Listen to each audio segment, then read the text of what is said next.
E eu já vi muita criança menor de 2 anos usando, ou porque a mãe comprou, ou por um descuido de algum médico prescreveu. Agora pensa comigo, se o sedativo da tosse age, como o próprio nome já fala, diminuindo o reflexo, né, desse mecanismo de defesa, ocorre um risco de acúmulo dessa secreção em um lugar que não deve. Se ocorre o acúmulo da secreção, o acúmulo é sopa de bactérias e o que vai acontecer? Aumenta risco de pneumonia, risco de sinusites, risco de otites.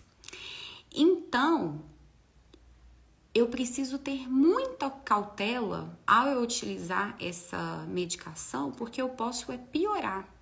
Primeiro, por conta do risco do sistema nervoso central. Segundo,